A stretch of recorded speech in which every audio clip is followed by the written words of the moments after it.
السلام عليكم ورحمة الله وبركاته. بسم الله الحمد لله الصلاة والسلام على رسول الله وعلى آله وصحبه أجمعين أما بعد. رب اشرح لي صدري ويسر لي أمري واحلل عقدة من لساني يفقه قولي. رب زدنا علما نافعا. اللهم لا سهل إلا ما جعلته سهلا وأنت تجعل الحزن إذا شئت سهلا. മിസ്കാത്തിലെ ഈ അവസരം തന്ന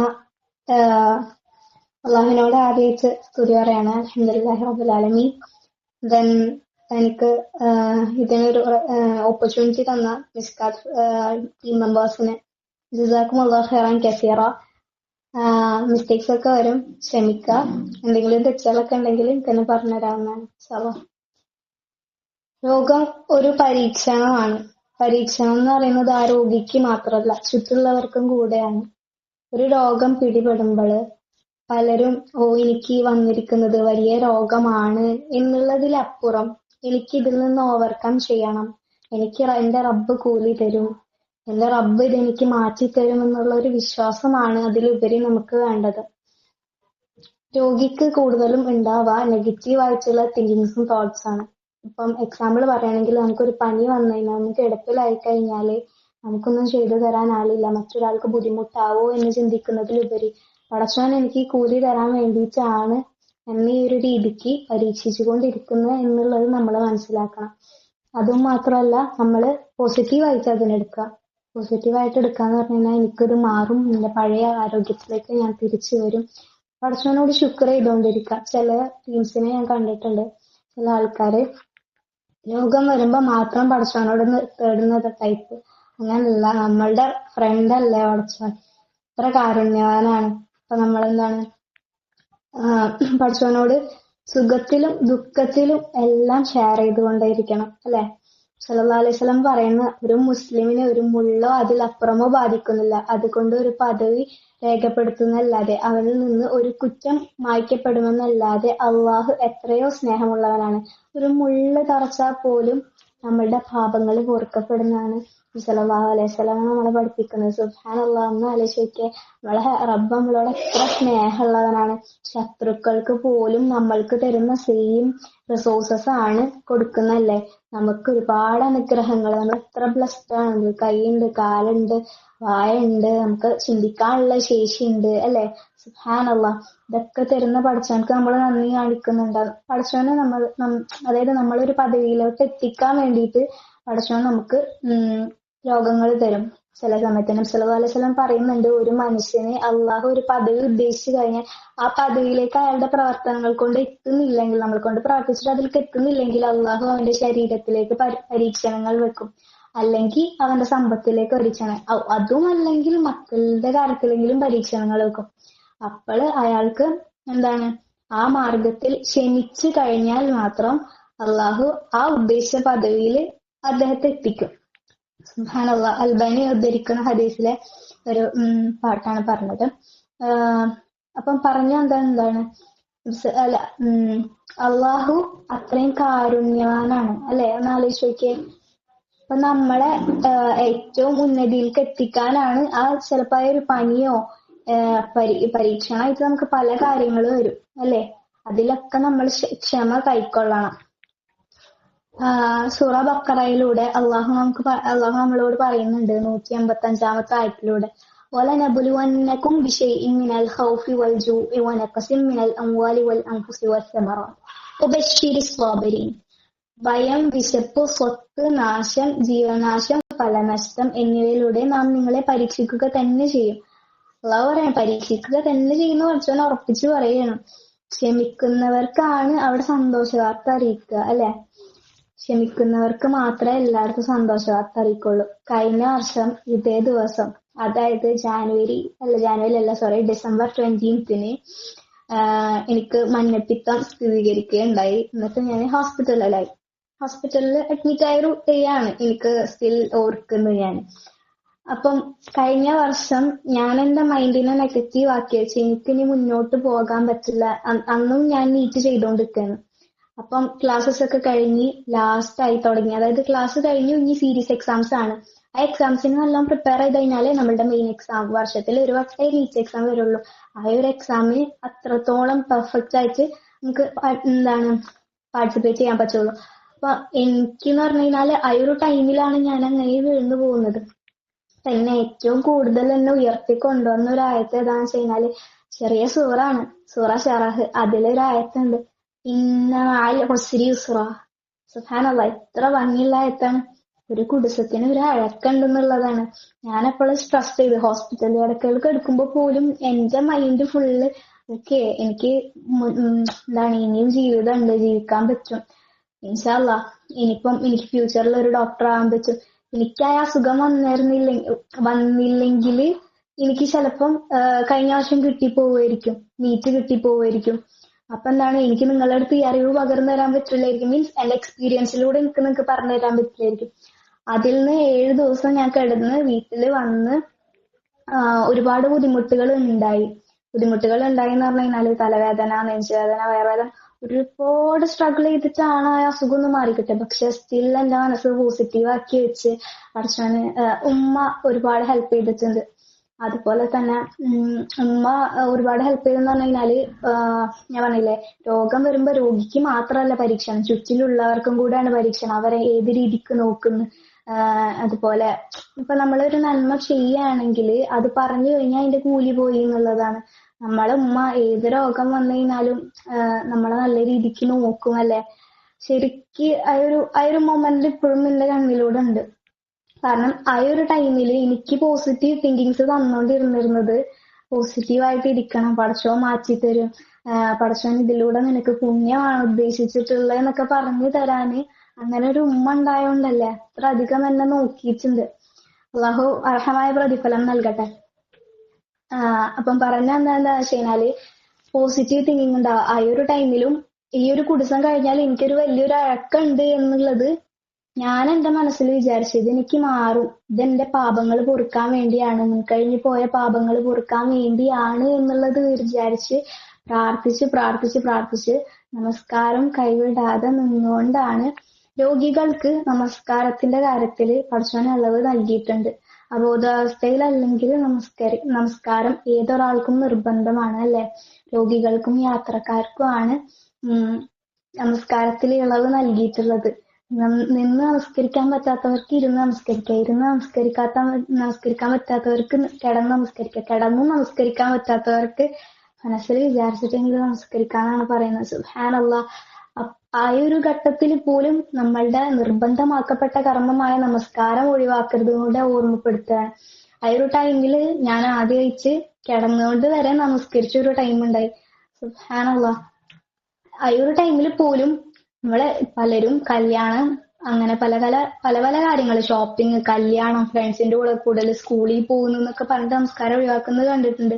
പക്ഷെ അതിലുപരി നമ്മള് കാരുണ്യവാനായ റബ്ബ് 5 നേരമല്ലേ സംസാരിക്കാൻ വേണ്ടി വിളിക്കുന്നുള്ളൂ.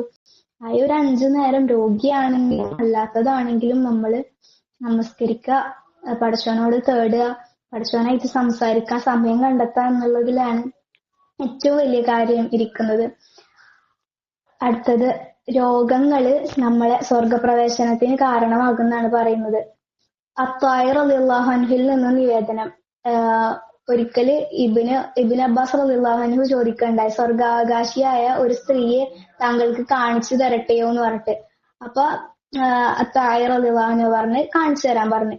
അപ്പോൾ ഇബ്നു അബ്ബാസ് റളിയല്ലാഹു അൻഹ കാണിച്ചു കൊടുക്കുകയാണ്. ഒരു കറുത്ത സ്ത്രീയാണ്. നബി സല്ലല്ലാഹു അലൈഹി വസല്ലമയുടെ അടുക്കൽ വന്നിട്ട് ആ സ്ത്രീ പറയുകയുണ്ടായി, നബിയെ, ഞാൻ ചിലപ്പോൾ അപസ്മാരക, അതായത് ഫിക്സ് വന്നിട്ട് നിലത്ത് വീഴും. അപ്പൊ ആ സ്ത്രീയുടെ, നിങ്ങളൊക്കെ കേട്ടിട്ടുണ്ടാവും ഈ ഹദീസ്, അപ്പൊ ആ സ്ത്രീയുടെ ശരീരത്തിൽ നിന്ന് വസ്ത്രം നീങ്ങും, അവിടെ ശരീരം വെളിപ്പെടുന്ന ഒരവസ്ഥ ഉണ്ടായിട്ടുണ്ട്.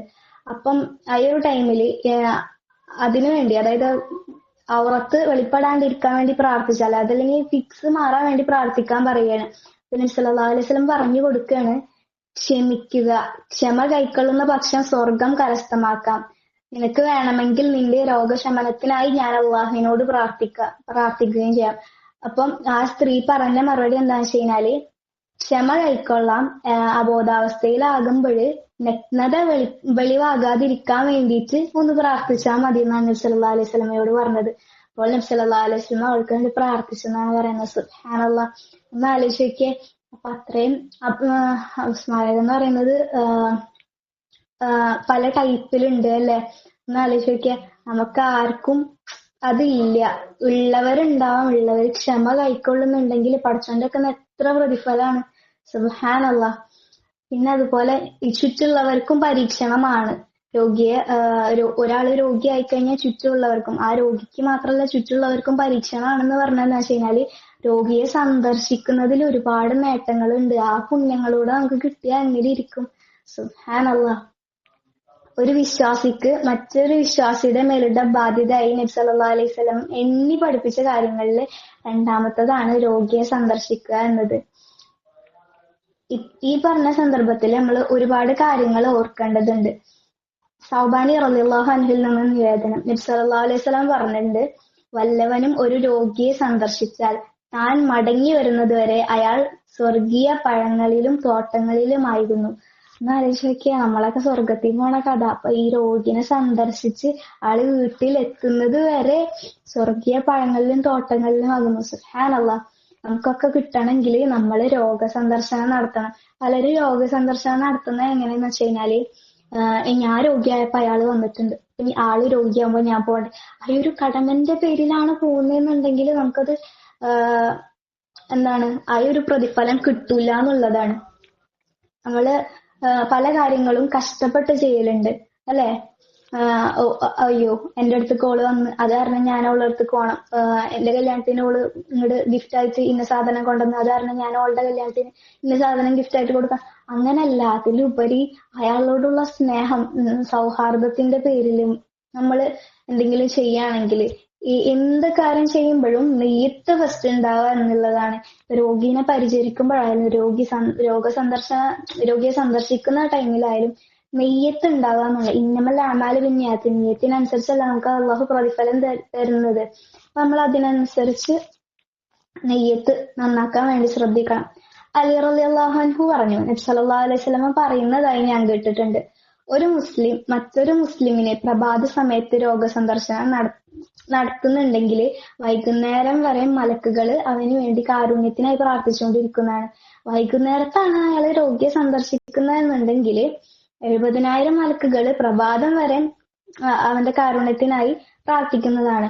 അവന് സ്വർഗത്തിൽ പറിക്കപ്പെട്ട കനികൾ അടക്കമുണ്ടെന്നാണ് പറയുന്നത്. സുബ്ഹാനല്ലാഹ്. നമുക്ക് ഒരു രോഗീനെ സന്ദർശിച്ചാലുള്ള കാര്യമാണ് കേട്ടോ പറയുന്നത്. അതുപോലെ തന്നെ അബൂ ഹുറൈറ റളിയല്ലാഹു അൻഹു നിവേദനം ചെയ്യുന്ന മറ്റൊരു ഹദീസിൽ നബി സല്ലല്ലാഹു അലൈഹി വസല്ലം പറയുന്നുണ്ട്, ഒരു മനുഷ്യൻ തന്റെ സഹോദരൻ രോഗാവസ്ഥയിൽ സന്ദർശനം നടത്തി, അല്ലെങ്കിൽ ഒരു സൗഹാർദ്ദ സന്ദർശനം നടത്തി, നമ്മള് നോർമലി റിലേറ്റീവ്സിന്റെ വീട്ടിലൊക്കെ പോകൂലേ, അങ്ങനെ ആയാലും സന്ദർശനം നടത്തി കഴിഞ്ഞാല് അയാളോട് അള്ളാഹു പറയും, നീ നല്ലത് ചെയ്തു, നിന്റെ നടത്തം നന്നാക്കി, സ്വർഗത്തിൽ നിനക്കൊരു വീട് നീ തയ്യാറാക്കി. സുബ്ഹാനല്ലാഹ്. എത്ര കാരുണ്യവാനാണ് നമ്മളെ റബ്ബെന്ന് ആലോചിക്കുക. ജസ്റ്റ് നമ്മള് നോർമലി നമ്മള് റിലേറ്റീവ്സിന്റെ വീട്ടിൽ പോകാറില്ല, ആ ഒരു നെയ്യത്തൊന്ന് നന്നാക്കി കഴിഞ്ഞു കഴിഞ്ഞാല് നമുക്ക് എത്ര പ്രതിഫലമാണ് കിട്ടുന്നത് ഒന്ന് ആലോചിച്ച് നോക്കിയ. അപ്പൊ നമ്മള് മാക്സിമം നമ്മളടുത്തുള്ള രോഗികളെ സന്ദർശിക്കാനും അതുപോലെ തന്നെ രോഗാവസ്ഥയിലുള്ളവരെ സമാധാനിപ്പിക്കാനും വേണ്ടി ശ്രമിക്കുക. ഇനി രോഗിയെ സന്ദർശിക്കുമ്പോഴുള്ള കുറച്ച് പാലിക്കേണ്ട മര്യാദകൾ പറഞ്ഞുതരാം. റബ്ബിന്റെ ഈ പറഞ്ഞ നെയ്യത്തിനനുസരിച്ച് പ്രതിഫലമുള്ളൂ. അപ്പൊ റബ്ബിന്റെ പ്രതിഫലം മാത്രം ആഗ്രഹിച്ചുകൊണ്ട് നമ്മൾ അയാൾ വിസിറ്റ് ചെയ്യുക. അതുപോലെ തന്നെ ഒരു രോഗിയുടെ അടുത്ത് ചെന്നിട്ട് ഇന്ന അസുഖം വന്നിട്ട്, ഇതേ അസുഖം വന്നിട്ടാണ് ഒരാൾ പറയണേ, ഇതേ ഒരു രോഗിയുടെ മൂത്ത് നോക്കി പറയണേ, ഈ അസുഖം വന്നിട്ട് അയാള് ഇങ്ങനെ ഭയങ്കര ഇതായിട്ട് മരിച്ചുപോയി, അത് കഴിഞ്ഞിട്ട് കുറച്ചാള് കഴിഞ്ഞപ്പോഴേക്കും മരിച്ചുപോയി, ഏറിപ്പോയ 2 ദിവസം തന്നെ ഡോക്ടർ പറഞ്ഞു, അത് കഴിഞ്ഞപ്പോ 2 ദിവസം കഴിഞ്ഞപ്പോ തന്നെ ആള് മരിച്ചു. അങ്ങനെ ഒന്നും ഒരു രോഗിയുടെ മൂത്ത് നോക്കി പറയാൻ പാടില്ല. നമ്മളെ പറ്റുകയാണെങ്കിൽ എന്താ നബി സല്ലല്ലാഹു അലൈഹി വസല്ലം നമ്മൾ പഠിപ്പിച്ചില്ലേ, ഒന്നില്ലേ നല്ലത് പറയാ, അല്ലേ മിണ്ടാണ്ടിരിക്കുക എന്നുള്ളതാണ്. രോഗിയുടെ അടുത്ത് ചെല്ലുമ്പോഴേ സ്നേഹത്തോടെ ക്ഷമയോടെ സംസാരിക്കുക. ചിലപ്പോ കിടപ്പ് രോഗികളാണെങ്കിൽ ചിലപ്പോ അവർക്ക് കേൾക്കുണ്ടാവില്ല, ചിലപ്പോ അവരുടെ സംസാരം നമുക്ക് മനസ്സിലാവുണ്ടാവില്ല.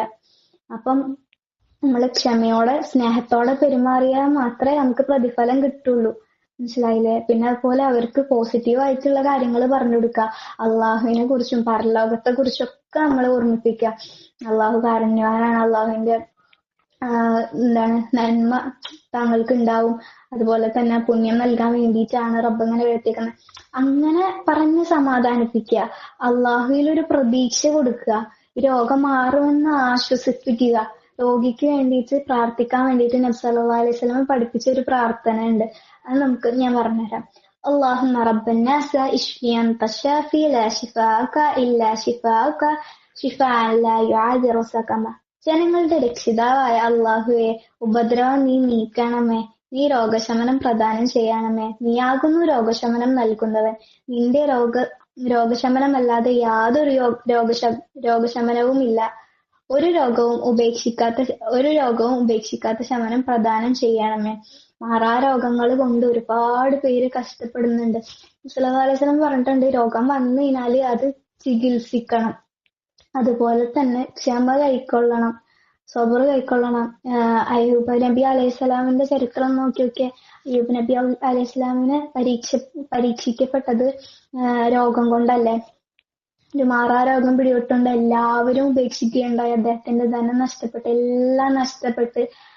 അപ്പോഴും അയ്യൂബ് നബി അലൈഹിസ്സലാം അള്ളാഹുവിനെ മുറുകെ പിടിച്ചുകൊണ്ട്, വിശ്വാസം മുറുകെ പിടിച്ചുകൊണ്ട്, ക്ഷമിച്ചുകൊണ്ട്, പ്രാർത്ഥിച്ചുകൊണ്ട് ജീവിതം മുന്നോട്ട് കൊണ്ടുപോയി എന്നുള്ളതാണ്. പിന്നീട് ഈ ഇന്നമാലുസ്രി യുസ്റ എന്ന് പറഞ്ഞാൽ ആ ഒരു വലിയൊരു കുടിസത്തിന് അപ്പൊ വലിയൊരു അഴക്കം കൊടുത്തു. സുബ്ഹാനല്ലാഹ്. നബി സല്ലല്ലാഹു, അതായത് അള്ളാഹു പറയുന്നുണ്ട്, അള്ളാഹുവിന്റെ നബിമാരെ പരീക്ഷിക്കുന്ന പോലെ വേറെ ആരെയും പരീക്ഷിച്ചിട്ടില്ല. നമ്മൾ വിചാരിക്കും ഫിറഔനിനെ അതുപോലെ ഏറ്റവും അധംവദിച്ചോരെ, അതായത് ഏറ്റവും കൂടുതൽ പരീക്ഷിക്കുന്നത് ശത്രുക്കളായിരിക്കും എന്ന് വിചാരിക്കും. ശത്രുക്കളെ അവസാനത്തിൽ മല പോലെ വളർത്തുന്നതെന്ന് പറയുന്നത്. അപ്പൊ ഒന്ന് ആലോചിക്കേ. അപ്പം ആ ഒരു ടൈമില് വിശ്വാസികൾക്ക് പരീക്ഷണങ്ങൾ കൊടുത്തുകൊണ്ടേയിരിക്കുന്നതാണ് പറയുന്നത്. ഞാൻ ആദ്യം പറഞ്ഞ മാതിരി വിശ്വാസികൾക്ക് എന്തിനാണ് പരീക്ഷണം കൊടുക്കുന്നത്? അവരുടെ പദവികള് ഉദ്ദേശിക്കുന്ന സ്ഥലത്ത് എത്താൻ വേണ്ടിയിട്ടായിരിക്കും ഒരുപക്ഷെ പരീക്ഷണങ്ങൾ കൊടുക്കുന്നത്. അവരുടെ തെറ്റുകൾ മായ്ക്കപ്പെടാൻ വേണ്ടിയിട്ടായിരിക്കും പരീക്ഷണങ്ങൾ കൊടുക്കുന്നത്. വിശുദ്ധ ഖുർആനിലൂടെ അള്ളാഹു ഓർമ്മപ്പെടുത്തുന്നുണ്ട്, അന്ത്യനാൾ സംഭവിക്കുന്നതിന്റെ മുമ്പ് മുസ്ലിം സമൂഹം പരീക്ഷിക്കപ്പെടും, പല നിലക്കും പരീക്ഷിക്കപ്പെടും എന്നാണ് പറയുന്നത്. നിലനിൽപ്പ് ചോദ്യം ചെയ്തുകൊണ്ട് പരീക്ഷിക്കപ്പെടും, ശത്രുക്കളാൽ പീഡിപ്പിക്കപ്പെട്ടുകൊണ്ട് പരീക്ഷിക്കപ്പെടും, പകർച്ചവ്യാധികൾ കൊണ്ട് പരീക്ഷിക്കപ്പെടും. വലനുദീഖന്നഹും മിനൽ അദാബിൽ അദ്നാ ദൂനൽ അദാബിൽ. ഒരു വലിയ ശിക്ഷ നിങ്ങളിലേക്ക് വരുന്നതിന് മുമ്പ് ചെറിയ ചെറിയ ശിക്ഷകളിലൂടെ, പരീക്ഷണങ്ങളിലൂടെ അള്ളാഹു നിങ്ങളെ പരീക്ഷിച്ചു കൊണ്ടിരിക്കും. എന്തിനു വേണ്ടിയിട്ടാണ് നമ്മളെ പരീക്ഷിക്കുന്നത്? ലഅല്ലക്കും യർജൂൻ. ഒരു പക്ഷെ അവരിൽ നിന്ന് ചിലരെങ്കിലും മാറാൻ വേണ്ടിയിട്ടാണ് അങ്ങനെ പരീക്ഷിക്കുന്നതെന്നാണ് പറയുന്നത്. അതാണ് ഞാൻ പറഞ്ഞത്, അള്ളാഹു നമുക്കൊരു പദവി ഉദ്ദേശിച്ചിട്ടുണ്ടെങ്കിൽ നമ്മൾ അവിടെ കൊണ്ട് എത്തിക്കുക തന്നെ ചെയ്യും.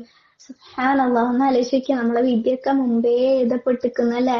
നമ്മൾ ഉമ്മയുടെ വയറ്റിലായിരിക്കുമ്പോഴേ നമുക്ക് എന്താണോ റബ്ബ് വിധിച്ചേക്കണേ അത് നമുക്ക് കൊണ്ടുതരാൻ തന്നെ ചെയ്യും. അതിപ്പോ രോഗങ്ങൾ വരുമ്പോഴേ മെയിനായിട്ട് നമ്മൾ ക്ഷമ കൈക്കൊള്ളുക, നമസ്കാരം കൈവിടാതിരിക്കുക, രോഗം മാറിക്കഴിഞ്ഞാൽ പടച്ചവനോട് നന്ദിയുള്ളവനാവുക, പടച്ചവനെ മറക്കാതിരിക്കുക എന്നുള്ളതാണ് മെയിനായിട്ടുള്ളത്. പലരെയും കണ്ടിട്ടുണ്ട് രോഗം മാറിക്കഴിഞ്ഞാല് ആർത്തുല്ലസിച്ച് പഴയതൊക്കെ മറന്ന് ഇങ്ങനെ നടക്കുന്നത്.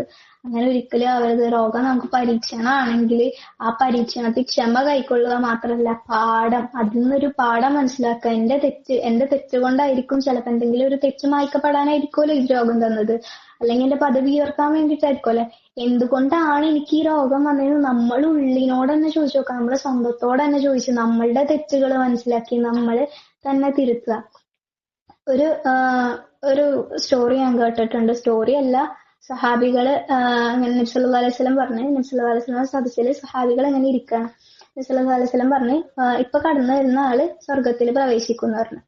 അങ്ങനെ ഒരു സഹാബി കടന്നു വരികയുണ്ടായി. പേര് എനിക്ക് ഓർമ്മയില്ല കറക്റ്റ് ആയിട്ട്. അപ്പൊ എന്താ വെച്ച് കഴിഞ്ഞാല് ആ സഹാബിയോ എന്ന് ചോദിച്ചിട്ട് എല്ലാരും ഇങ്ങനെ നിന്ന്. അങ്ങനെ രണ്ട് സഹാബികൾ കൂടെ ആയ സഹാബിയുടെ വീട്ടിൽ ചെന്നിട്ട് 2-3 ദിവസം നിൽക്കണ്ടായി. അപ്പൊ നോക്കുമ്പം ഈ സഹാബികൾ എന്താണോ ചെയ്യുന്നത് അതുപോലെ തന്നെയാണ് ആ സ്വർഗത്തിൽ പോകുന്നു പറഞ്ഞ സഹാബിയും ചെയ്തുകൊണ്ടിരിക്കുന്നത്. ലാസ്റ്റ് പോരാൻ നേരത്ത് ഈ 2 സഹാബികൾ ചോദിക്കണ്ടായി, എന്താണ് താങ്കൾ എക്സ്ട്രാ ആയിട്ട് ചെയ്യുന്നത്? ഞങ്ങളെക്കാൾ ഉപരി ഞങ്ങൾ സ്വർഗത്തിൽ പോകുന്നു നബി സല്ലല്ലാഹു അലൈഹി വസല്ലം പറഞ്ഞു. അതിന് മാത്രം താങ്കൾ എന്താണ് ചെയ്യുന്നത്? അപ്പം എന്താണ് ഹൃദയം ശുദ്ധീകരിച്ചുകൊണ്ടാണ് മറുപടി കൊടുക്കാണ്. ഹൃദയം ശുദ്ധീകരിച്ചുകൊണ്ടാണ് എല്ലാ ദിവസവും അദ്ദേഹം കിടന്നുറങ്ങുന്നത്. നമ്മള് രാവിലെ തൊട്ട് വൈകുന്നേരം വരെ നമ്മുടെ ലൈഫിൽ ഒരുപാട് കാര്യങ്ങൾ സംഭവിക്കും അല്ലെ? ചിലപ്പോ ഒരാളോട് ദേഷ്യപ്പെട്ടതാക്കാം, അല്ലെങ്കിൽ ഒരാളുടെ വാക്ക് നമ്മളുടെ ഹൃദയത്തെ മുറിവേൽപ്പിച്ചതാക്കാം. പല പല പല പല കാരണങ്ങളും ഉണ്ടാവും. ചിലപ്പോ നമ്മൾ ഓവർ തിങ്ക് ചെയ്തതാവാം. ഒരുപാട് കാരണം. ചിലപ്പോ നമ്മളെ ഫ്രണ്ടിൽ കണ്ട വല്ല ആക്സിഡന്റ് ആവാം, അല്ലെങ്കിൽ നമ്മളെ ഫേവറേറ്റ് പെറ്റ് ചത്തതാവാം, നമ്മൾ ആഗ്രഹിച്ചത് കിട്ടാനതാവാം. പല പല കാര്യങ്ങളുണ്ടാവും. പക്ഷെ അതൊക്കെ രാത്രിയാവുമ്പഴ് വേദനകളെല്ലാം മറച്ചു വെച്ച് രാത്രി കിടക്കുന്നതിന് മുമ്പ് പടച്ചോൻക്ക് ഗ്രാറ്റിറ്റ്യൂഡ്, അതായത് നന്ദി, ഇന്നത്തെ ദിവസം തന്നല്ലോ എന്ന് പറഞ്ഞിട്ട് നന്ദി. ഒരു ദിവസം നമ്മൾ എത്ര കാനം ഓക്സിജൻ ശ്വസിക്കുന്നുണ്ട് എന്ന് ആലോചിച്ച് നോക്കിയാൽ. സുബ്ഹാനല്ലാഹ്, ഒരു രോഗിയായ ആൾക്ക് ഓക്സിജൻ ഇല്ലെങ്കിൽ ആലോചിച്ച് നോക്കിയാൽ ഓരോ ഓക്സിജൻ സിലിണ്ടറിന് എത്രയോ ആയിരങ്ങൾ മുടക്കണല്ലോ. 10,000 മുടക്കിയിട്ടൊക്കെ വേണം ഒരു ദിവസത്തെ ഓക്സിജൻ സിലിണ്ടറിന് വേണ്ടിയിട്ട് നമ്മൾ ചെലവാക്കാൻ വേണ്ടിയിട്ട്. അപ്പം അത്രയധികം ഇത്രയും നാള് നമ്മൾ ജീവിച്ചിട്ടുണ്ടെങ്കിൽ ഒരു 20, 25, 30, 35 വർഷം ജീവിക്കണമെങ്കിൽ ഒരു ദിവസത്തെ ഒരു ഓക്സിജൻ, നിങ്ങളൊന്ന് കാൽക്കുലേറ്റ് ചെയ്താൽ മതി, ഒരു ദിവസത്തെ ഓക്സിജൻ സിലിണ്ടറിന് ഇത്ര ആയിരങ്ങള് കൊടുക്കണമെന്നുണ്ടെങ്കിൽ 30-35 വർഷം നമ്മൾ ശ്വസിച്ച ഓക്സിജന് നമ്മള് പടച്ചോൻക്ക് എന്താണ് തിരിച്ചു നൽകേണ്ടത്? സുബ്ഹാനല്ലാഹ്, നമ്മളെ പടച്ചോനെ കുറിച്ച് പറഞ്ഞാൽ തീരൂല. അത്രയ്ക്ക് നമുക്ക് അനുഗ്രഹങ്ങൾ വാരിക്കോരി തരുന്നുണ്ട്. ഓക്സിജന്റെ കാര്യം മാത്രോട്ടാ ഞാൻ പറഞ്ഞത്, ബാക്കിയുള്ള റിസോഴ്സസ് ഒന്നും ഞാൻ പറഞ്ഞിട്ടില്ല. നമുക്ക് വീട് നൽകുന്നുണ്ട്, ഭക്ഷണം നൽകുന്നുണ്ട്. പക്ഷെ ചില ടൈമിൽ രോഗം വരുമ്പോ പടച്ചോനെ നശിച്ച് പറയുന്ന ഒരുപാട് വ്യക്തികളുണ്ട്. അങ്ങനെ ആ കൂട്ടത്തിലൊന്നും നമ്മൾ ഉൾപ്പെടാതിരിക്കുക. പടച്ചോന്റെ പരീക്ഷണമാണ്, ഇതെനിക്ക് നല്ലതിന് വേണ്ടിയാണ്, ഇതെന്റെ എന്തോ തെറ്റ് കൊണ്ടാണ് വന്നത്, എന്റെ തെറ്റ്, ആ ഒരു തെറ്റ് മായ്ക്കപ്പെടാൻ വേണ്ടിയിട്ടാണ് എന്നെ രോഗം കൊണ്ട് പരീക്ഷിക്കുക എന്നുള്ളത് നമ്മൾ സ്വന്തമായിട്ട് മനസ്സിലാക്കുക. നമ്മളുടെ ചില രോഗങ്ങളുടെ കാരണങ്ങൾ നമ്മൾ തന്നെയായിരിക്കും. നമ്മളത് ഉള്ളിൽക്കെടുത്ത് വിഷമിച്ചിട്ടുള്ളതായിരിക്കാം. ചിലപ്പോ നമ്മൾക്ക് ഭയം കാരണം. ഇപ്പൊ എക്സാം വരുമ്പോൾ പല കുട്ടികൾക്കും, എക്സാമ്പിൾ പറയണ്ട, പല കുട്ടികൾക്കും, എനിക്ക് വരാൻ വന്നിട്ടുണ്ട്, പേടിപ്പനി എന്നൊക്കെ പറയാം. അത് നമുക്ക് ഉള്ളിലേക്ക് ഭയം ഉള്ളിലേക്ക് എടുത്തുകൊണ്ടാണ് അത് പനിയായിട്ട് വന്നത്. അപ്പൊ നമ്മളത് മനസ്സിലാക്കുക. എനിക്ക് എക്സാം വരുമ്പോ ഫിയർ വരുന്നുണ്ടെങ്കിൽ എക്സാം ജസ്റ്റ് ഒരു ചെറിയ കാര്യമാണ്. അത് ഇന്നത്തെ എക്സാം അല്ലല്ലോ, ഇനി പരലോകത്ത് നമ്മള് വിചാരണ ചെയ്യുന്ന ഒരു അവസ്ഥ ഒന്ന് ആലോചിച്ച് നോക്കിയേ. അതിന് വേണ്ടിയിട്ടുള്ള ഒരു എക്സാമിലാണ് നമ്മളിപ്പോ പോയിക്കൊണ്ടിരിക്കുന്നത്. അപ്പം ഈ ജീവിതം എന്നൊരു എക്സാം, അത് നന്നാക്കാൻ വേണ്ടി ശ്രദ്ധിക്കുക. ബാക്കിയുള്ളത് നമ്മള് ചെറിയ ചെറിയ എക്സാംസിനെ ഭയപ്പെടാതിരിക്കുക എന്നുള്ളത്, ആ ഒരു തോട്ട് മനസ്സിലാക്കിയതിന് ശേഷമാണ് എനിക്ക് പേഴ്സണലി ഇത് എന്താണ് എക്സാം ടൈമിൽ പനി വരാതിരുന്നിട്ടുള്ളത്. അപ്പൊ നമ്മൾ എന്താണോ ചെയ്യുന്നത് അതിനൊരു അതായത് ഒരു രോഗം വരാൻ ഒരു കാരണം ഉണ്ടാവും. അത് മനസ്സിലാക്കുക, അതിന് എന്താണ് അത് മാറാൻ വേണ്ടി പ്രാർത്ഥിക്കുക. തെറ്റുകളാണെങ്കിൽ തെറ്റുകൾ പൊറുക്കപ്പെടാൻ വേണ്ടി പ്രാർത്ഥിക്കുക. എത്ര വലിയ തെറ്റാണെങ്കിലും നമ്മളെ കാരുണ്യവാനായ റബ്ബ് പൊറുക്ക് തരാൻ നിലയിൽ ഇരിക്കല്ലേ. നമ്മളങ്ങനെ ചോദിച്ചാൽ മതി, നമുക്ക് ഇങ്ങനെ കനിഞ്ഞ് തരും നമ്മളുടെ റബ്ബ്. കൊനിപ്പായൊക്കെ നിങ്ങൾ ചോദിക്ക്. ലിമിറ്റഡ് അല്ല, അൺലിമിറ്റഡ് ആയിട്ട് പഠിച്ചവന്റെ അടുത്ത റിസോഴ്സസ് ഉണ്ട്. നമ്മളതൊക്കെ ചോദിച്ചാൽ നമുക്ക് കിട്ടും അല്ലെ. എന്നിട്ടാണോ ചെറിയ ചെറിയ പാപങ്ങൾ ഒന്ന് ആലോചിച്ച് നോക്കി. അപ്പൊ ആ ചെറിയ പാപങ്ങൾക്ക് വേണ്ടിയിട്ട് നമ്മള് പൊറുക്കപ്പെടാൻ വേണ്ടിയിട്ട് നമ്മൾ പ്രാർത്ഥിക്കണം. ഇനി രോഗി പാലിക്കേണ്ട കുറച്ച് മര്യാദകളുണ്ട്, അതുകൂടെ പറഞ്ഞുതരാം ഇൻഷാ അല്ലാഹ്. രോഗിക്ക് വേണ്ടത് നല്ല വിചാരം വേണം, അള്ളാഹുവിൽ നല്ലൊരു വിശ്വാസം വേണം. അതുപോലെ തന്നെ നമ്മൾ മരണത്തെ, രോഗിയായിരിക്കെ അല്ലെങ്കിൽ പലരും പറയുന്ന കേട്ടിട്ടുണ്ട്, അയ്യോ അയാള് രോഗം കൊണ്ട് കഷ്ടപ്പെടുന്നു, അവനെ ഒന്ന് മരിപ്പിച്ചേർന്നെങ്കിൽ. അവനൊരിക്കലും നമ്മൾ പറയാൻ പാടില്ല. ഏതൊരു രോഗാവസ്ഥ എത്ര ബുദ്ധിമുട്ടിയിട്ടാണ് ആള് നിൽക്കുന്നെങ്കിൽ ചിലപ്പോ രോഗി എന്നെ പ്രാർത്ഥിക്കും, ക്രിസ്തുവനെ ഞാൻ കാരണം ഒരുപാട് പേര് ബുദ്ധിമുട്ടുന്നുണ്ട്, റബ്ബ് എന്നെ ഒന്ന് മരിപ്പിക്കുക. അങ്ങനെ ഒരിക്കലും പ്രാർത്ഥിക്കാൻ പാടില്ല. ജീവിതം എന്ന് പറഞ്ഞാൽ എന്താണ്? പഠിച്ചവന്റെ അനുഗ്രഹമാണ്. അനുഗ്രഹത്തെ തിരിച്ചു ചോദ്യം ചെയ്യുന്നതിന് തുല്യല്ലത്. ആലോചിച്ച് നോക്കിയ മരണത്തെ നമ്മൾ ആഗ്രഹിക്കാണ്ടിരിക്കുക. അങ്ങനെ ഒരു അവസ്ഥ വന്നാൽ നബി സല്ലല്ലാഹു അലൈഹി വസല്ലം നമ്മളെ പഠിപ്പിച്ചു തന്നിട്ടുണ്ട്, ജീവിതമാണ് ഉത്തമമെങ്കിൽ ജീവിപ്പിക്കുക, മരണമാണ് ഉത്തമമെങ്കിൽ മരിപ്പിക്കുക. അങ്ങനെ പ്രാർത്ഥിക്കാനാണ് പറഞ്ഞിരിക്കുന്നത്. അപ്പൊ നമ്മള് നബി സല്ലല്ലാഹു അലൈഹി വസല്ലമയെ ഫോളോ ചെയ്യാൻ, സല്ലല്ലാഹു അലൈഹി വസല്ലം എന്ത് പഠിപ്പിച്ചു തന്ന ഖുർആനും ഹദീസും മുൻനിർത്തിക്കൊണ്ട് ജീവിച്ച് മരിക്കുക എന്നുള്ളതാണ്. നമ്മളെ മരണം നന്നാവണമെങ്കിൽ നമ്മൾ ദുനിയാവില് നല്ലത് ചെയ്യണം. നമ്മൾക്ക് ഖബറിൽ സ്വസ്ഥമായിട്ട് കിടക്കണമെങ്കിൽ, നമ്മൾക്ക് വിചാരണ എളുപ്പമാണെങ്കിൽ, നമ്മൾക്ക് സ്വർഗത്തിൽ പോകണമെങ്കിൽ, സ്വർഗത്തിലെ ജന്നാത്തുൽ ഫിർദൗസിൽ എത്തണമെങ്കിൽ നമ്മളിവിടെ എത്രയോ കാര്യങ്ങൾ ചെയ്യണം. ചെറിയ ചെറിയ ഇപ്പൊ രോഗി സന്ദർശനത്തിൽ വരെ ഇത്രയും പുണ്യം ഉണ്ടെങ്കിൽ സ്വർഗത്തിലൊരു വീട് വരെ പണിതിട്ടുണ്ടെന്നാണ് പറയുന്നത്. ഒന്ന് ആലോചിക്കുക, സുബ്ഹാനല്ലാഹ്. അപ്പൊ രോഗി സന്ദർശനത്തിന് ഇപ്പൊ എത്ര നേരം വേണം? കൂടിപ്പോയാ 1 മണിക്കൂർ, അരമണിക്കൂറൊക്കെ അല്ലേ വേണ്ടി വരുള്ളൂ. ആ ഒരു ടൈം നമ്മൾ ഇൻവെസ്റ്റ് ചെയ്തിട്ടുണ്ടെങ്കിൽ നമ്മളുടെ ഫ്യൂച്ചറിൽ നമ്മൾക്ക് സ്വർഗത്തിൽ വീട് വരാൻ കിട്ടുന്നാണ് പറയുന്നത്.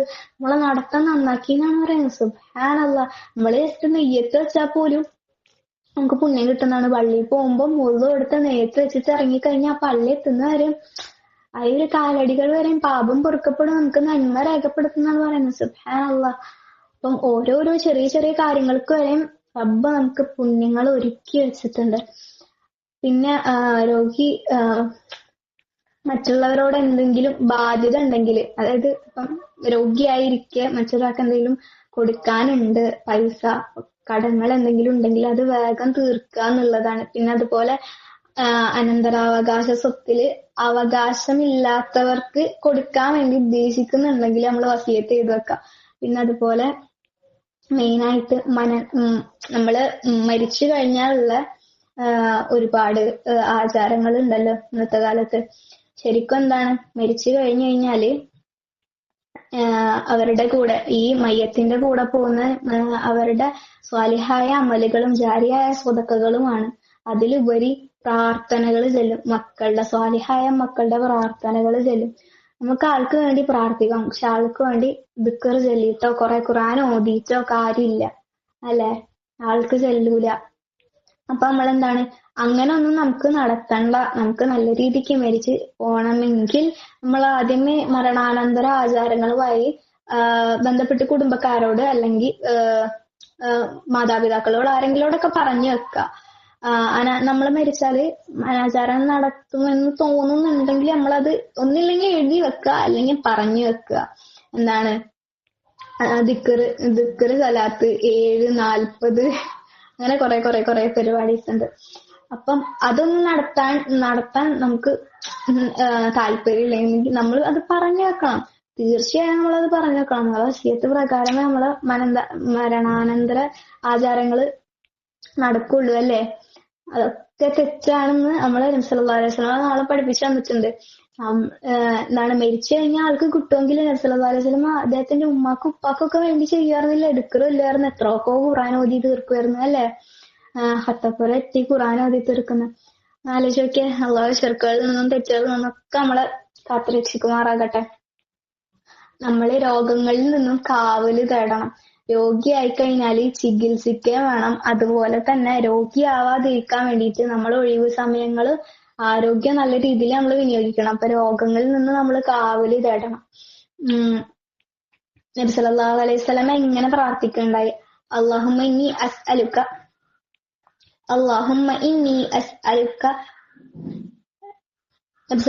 അനസ് ഇബ്നു മാലിക് റളിയല്ലാഹു അൻഹുവിൽ നിന്നും നിവേദനം ചെയ്യുന്ന ഒരു ഹദീസിൽ പറയാണ്, സല്ലല്ലാഹു അലൈഹി വസല്ലം ഇങ്ങനെ പ്രാർത്ഥിക്കുകയുണ്ടായിരുന്നു, അല്ലാഹുമ്മ ഇന്നി അഊദു ബിക മിനൽ ബസ്രി വൽ ജുബ്നി വൽ ജുദാമി اللهم إني أسألك من البصر والجبن.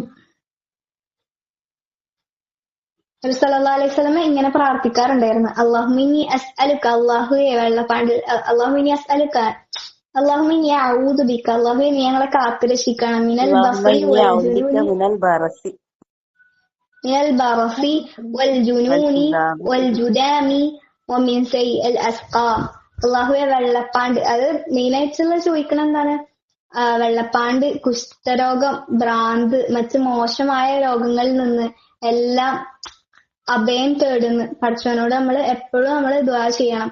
രോഗങ്ങളിൽ നിന്ന് കാവൽ തേടാൻ, മാരകമായ രോഗങ്ങളിൽ നിന്ന് നമ്മൾക്ക് കാവൽ തേടാൻ വേണ്ടിയിട്ട് നമ്മൾ എപ്പോഴും റബ്ബിനോട് ചോദിച്ചുകൊണ്ടേയിരിക്കണം. ഞാൻ പറഞ്ഞില്ലേ, കൊൻഫയൊക്കെ നമ്മൾ ചോദിച്ചാൽ മാത്രമേ നമുക്ക് തരുള്ളൂ. നമ്മൾ നെഗറ്റീവ് ആയിട്ടുള്ള കാര്യങ്ങളൊന്നും, അതായത് പടച്ചോനെ എനിക്ക് രോഗം ബാധിച്ച് നീ അത് മാറ്റിത്തരണമേ അങ്ങനെ പറയുന്നതിലുപരി നമ്മളുടെ പോസിറ്റീവായിട്ട് പ്രാർത്ഥിക്കാൻ വേണ്ടി ശ്രദ്ധിക്കുക. പടച്ചോനെ നീ എന്റെ ആരോഗ്യം മെച്ചപ്പെടുത്തണമേ എന്ന് പ്രാർത്ഥിച്ചു കഴിഞ്ഞാൽ ആരോഗ്യം എന്നുള്ളത് എന്താണ്? ഒരു പോസിറ്റീവായിട്ടുള്ള വാക്കാണ്. രോഗം എന്നുള്ള എന്താണ്? നെഗറ്റീവാണ്. ഇപ്പം രോഗം എന്നുള്ളത് ഇപ്പം എനിക്ക് കടമുണ്ട് റബ്ബേ എന്റെ കടം വീട്ടി തരണേ അങ്ങനെ പ്രാർത്ഥിക്കുന്നതിലുപരി എന്താണ് പോസിറ്റീവായിട്ട് പ്രാർത്ഥിക്കുക. പഠിച്ചോനെ നീ എന്റെ സമ്പത്ത് വർദ്ധിപ്പിച്ചു തരണേ, എന്റെ സ്വത്ത് മുതലിലൊക്കെ എനിക്ക് ബർക്കത്ത് തരണമേ എന്നൊക്കെ പ്രാർത്ഥിച്ചു കഴിഞ്ഞ് കഴിഞ്ഞാല് നമ്മള് പോസിറ്റീവ് അഫർമേഷൻസ് കൊണ്ടുവരാൻ വേണ്ടി ശ്രദ്ധിക്കാം നമ്മളുടെ പ്രാർത്ഥനയില്. അവസാനമായിട്ട് പറയാനുള്ളത് പടച്ചോന് നന്ദിയുള്ള അടിമകളാകാൻ വേണ്ടി ശ്രദ്ധിക്കുക. ഈ പറഞ്ഞതൊക്കെ മനസ്സിലായിട്ടുണ്ടാവും എന്ന് വിചാരിക്കണ്. ഇൻഷാ അള്ളാ രോഗികള് അടുത്തുണ്ടെങ്കിൽ എത്രയും വേഗം സന്ദർശിച്ച് ആ പുണ്യങ്ങളൊക്കെ നേടിയെടുക്കാൻ വേണ്ടി ശ്രദ്ധിക്കുക. അതിലുപരി എന്താണ് രക്തബന്ധം അതുപോലെ ബന്ധുമിത്രാദികള് അവരുടെ വീടുകളൊക്കെ സന്ദർശിക്കാൻ വേണ്ടി ശ്രദ്ധിക്കുക. ശിർക്കുകള് അനാചാരങ്ങളിൽ നിന്ന് മരണാനന്തര അനാചാരങ്ങളിൽ നിന്നും ശിർക്കുകളിൽ നിന്നൊക്കെ വിട്ടു നിൽക്കാൻ വേണ്ടി ശ്രദ്ധിക്കുക. അങ്ങനെ എവിടെയെങ്കിലും നടക്കുന്നുണ്ടെങ്കിൽ അത് തെറ്റാണെന്ന് ബോധ്യപ്പെടുത്തി കൊടുക്കാൻ വേണ്ടി ശ്രമിക്കുക. എടുക്കാണ്ടിരിക്കോ ചെയ്തോട്ടെ, പക്ഷെ നമ്മൾ പറഞ്ഞു കൊടുക്കല് നമ്മളുടെ കടമയാണ്. മുസ്ലിം എന്ന രീതിക്ക് നമ്മൾ പറഞ്ഞു കൊടുക്കല് അത് ശരിയല്ല എന്ന് പറഞ്ഞു കൊടുക്കല് നമ്മളുടെ കടമയാണ്. അവര് ചിലപ്പോ ന്യായീകരിക്കുമായിരിക്കും, എടുക്കാണ്ടിരിക്കുമായിരിക്കും. അതിലുപരി നമ്മള് നല്ല രീതിക്ക് അത് പറഞ്ഞു കൊടുക്കുക എന്നുള്ളതാണ്. ഓക്കെ, ലക്കും ദീനിക്കും വലിയ ദീൻ. അവർക്ക് അവരുടെ വിശ്വാസം നമ്മൾക്ക് നമ്മളുടെ വിശ്വാസം ആണെങ്കിൽ കൂടെ നമ്മളത് പറഞ്ഞു കൊടുക്കേണ്ടത് നമ്മളുടെ കടമയാണ്, നമ്മളുടെ ഉത്തരവാദിത്തമാണ്. മാരകമായ രോഗങ്ങളിൽ നിന്ന് അള്ളാഹു നമ്മളെ കാത്തുരക്ഷിക്കുമാറാകട്ടെ.